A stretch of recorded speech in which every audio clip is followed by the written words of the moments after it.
In a classic case of trying to look busy, several Republicans are quickly moving to prevent a radical new Democrat proposal from becoming reality, after a long pattern of inaction on the much deeper problem at issue. Recently, Democrat 2020 hopefuls Kamala Harris, Elizabeth Warren, and Kirsten Gillibrand signaled that they're open to expanding the number of justices on the Supreme Court, in order to counteract the number of federal judicial appointments Donald Trump has made and will continue to make. For those who only got the average public school civics education, this is called court packing, and it's something Franklin D. Roosevelt tried to do to help protect his New Deal proposals from that pesky Constitution. In response, GOP Senator Marco Rubio and Representative Mark Green have both spoken out to propose constitutional amendments that would lock SCOTUS at its existing count of 9.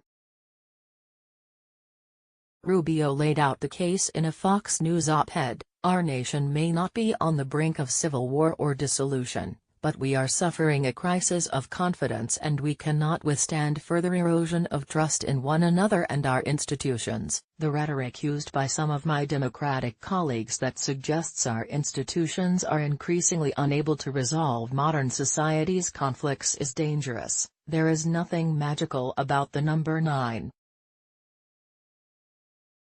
It is not inherently right just because the number of seats on the Supreme Court remains unchanged since 1869. But there is something inherently good and important about preventing the further destabilization of essential institutions. And here are Green's remarks on the matter. As reported by National Review, the temptation to create a court of superlegislators must be resisted. Read a statement from Green. "Limiting the number of seats to the 9 we have currently would help ensure the U.S. Supreme Court remains an impartial branch beholden to the Constitution and no political party.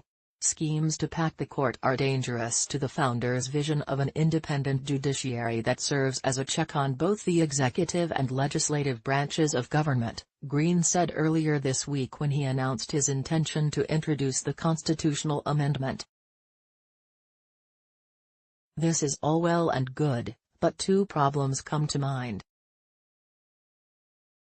First, the constitutional amendment process is long and has a high bar for success, meaning it's doubtful this could actually pass before January 2021, when one of these 3 ladies could theoretically become president. So one can't help but wonder if this is more for appearances than meant to actually solve anything.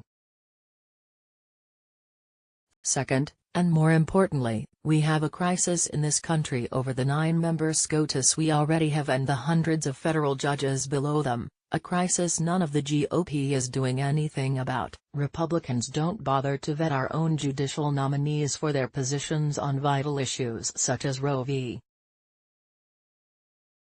Wade before giving them lifetime power, and don't even discuss the numerous actions they could take to curb judicial activism, such as limiting the court's jurisdiction over hot-button issues, reconsidering lifetime appointments, supermajority congressional vetoes of SCOTUS rulings, abolishing or reshaping rogue courts like the liberal Ninth Circuit, or simply reasserting the White House and Congress' rights, as co-equal branches of the federal government, not to follow rulings that violate the Constitution. When the GOP starts to take up any of the above, then they might deserve credit for caring about the integrity of our institutions. Until then, it's just posturing.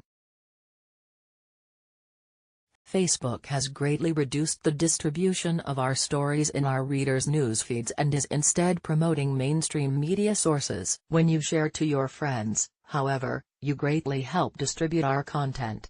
Please take a moment and consider sharing this article with your friends and family. Thank you.